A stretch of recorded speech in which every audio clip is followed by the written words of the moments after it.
What's up guys? Today meron tayong gagawin sa ating motor. So ang gagawin natin is mag-upgrade tayo ng iridium na spark plug. No? So para sa pagkabit nito guys, kailangan nyo lang tanggalin yung upuan para ma-access natin yung ating spark plug.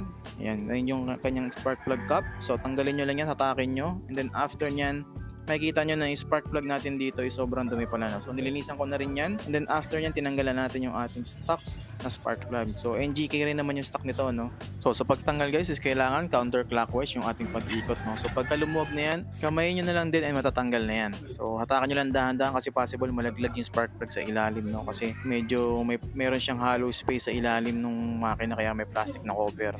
Ito na guys yung ating spark plug na stock. So maganda yung sunog niya. No? So papalitan natin siya ng iridium. So ito yung ating iridium. So bakit nga ba ako magpapalit, no?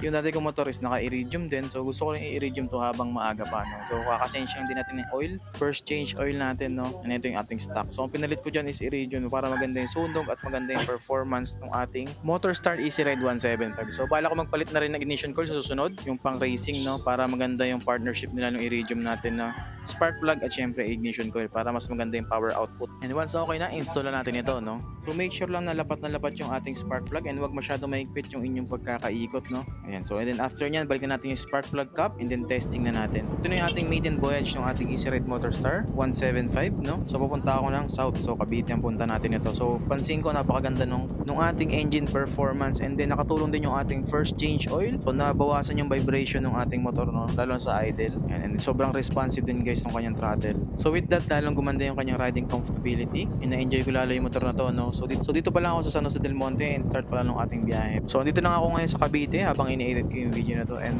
masasabi kong wala namang problema yung motor and okay naman yung andar natin, no? So yun lang guys, yung mga katulad kong motor, kung gusto nyo rin bumili ng ating iridium, iiwan ko yung link sa baba. And syempre pa-like, comment, and share ng ating video na kung nagustuhan nyo. And kita-kits tayo sa susunod nating video.